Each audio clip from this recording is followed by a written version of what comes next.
Mamimili ho ng natatakam yata ng pagkain.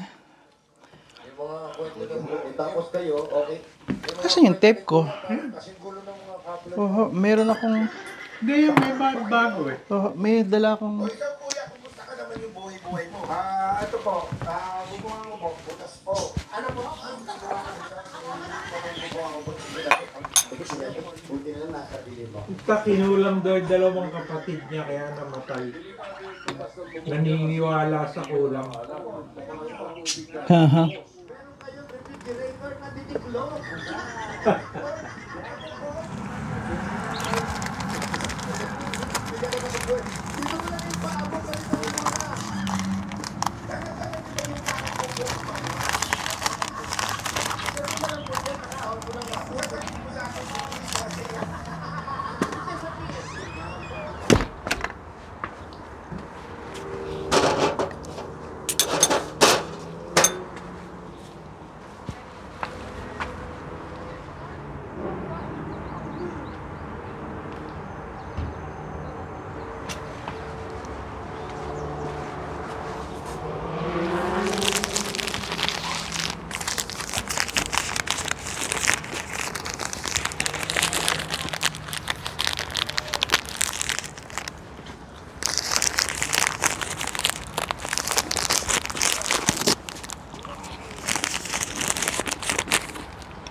Hey, basta. Kamusta kayo mga kaibigan ko?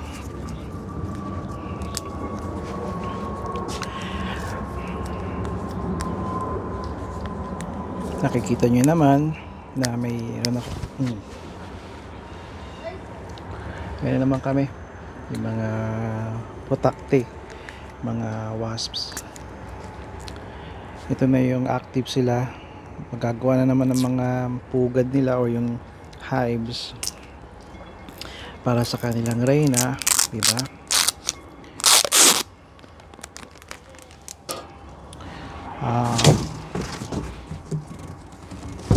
Umpisahan ko na to.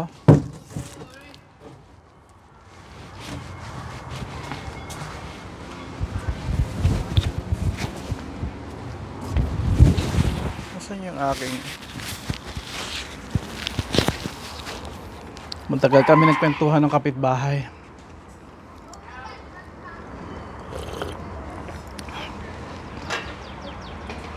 Marami kaming nagkwentuhan. Gusto kong sabihin sa inyo pero madidistract na naman ako nito. Mag-stick tayo sa isang subject kung saan nalagyan ko na to plastic.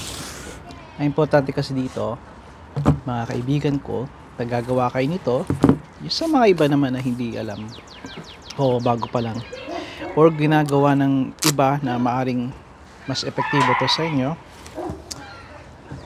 Ang pinakang mahinang part ng balikbayin box ay yung kanto, yung puwet at yung dingding, wall, haligi. Kaya yun ang re-reinforce natin. At hindi lang yun, pagkatapos ma-reinforce natin, saka natin babalutin. Wall, puwet, at syempre yung pag nasara na, sa huli yung ibabaw, yung takip. Kaya, ito yung puwet. Ilalagyan ko ng tape, mga ganito kahaba. Tapos sinisecure ko ng pasalubong ko sa'yo na. ano na lang po yan?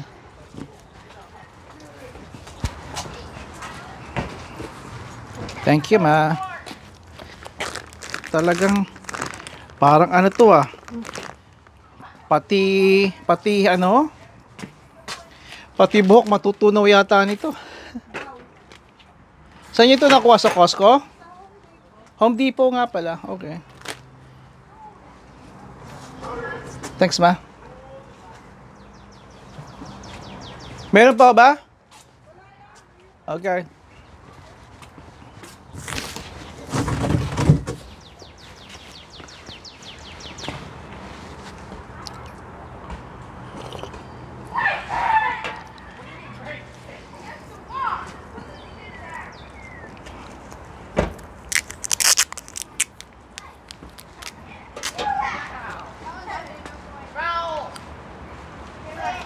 Meron tayo electrical ba yung one? Yung sa puwet niya? Baka Oh. Yep.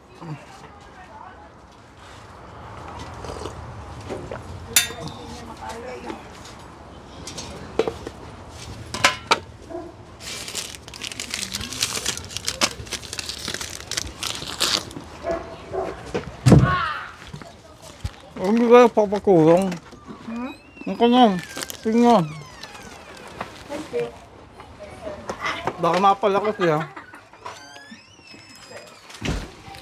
nakakita ba tayo? Bakit baka mga sa gabi malamig? So naka-auto. Pag naka-auto walang problema.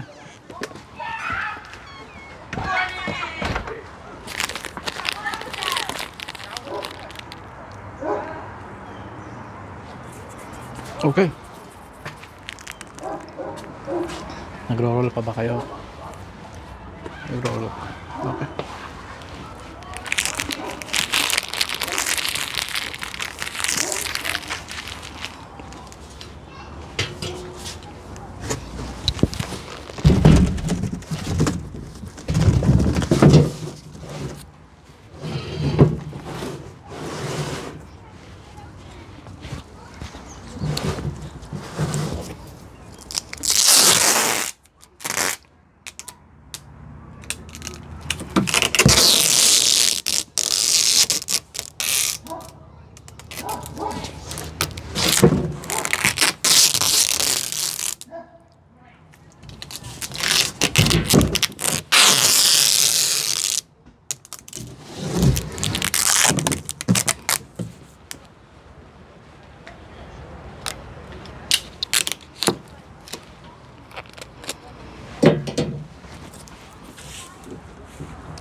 Sabi ni mother-in-law ay yung puwet daw lagyan ko ng tape.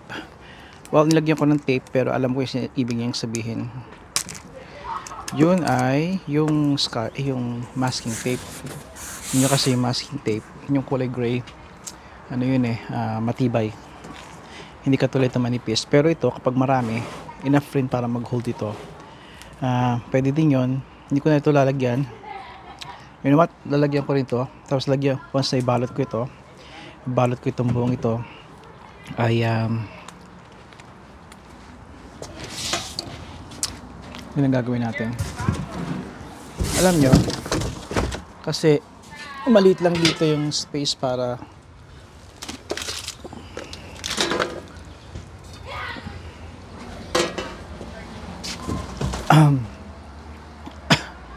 mas mabilis.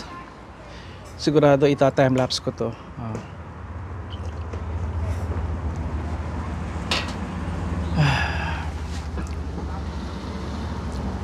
Andito na si Mrs. T.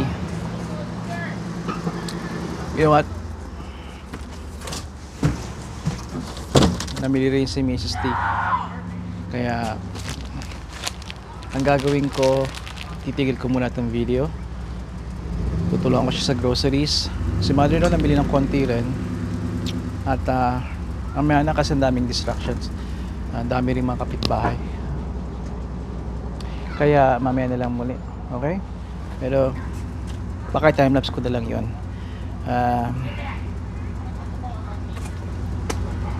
Alright. Mamaya na lang muna.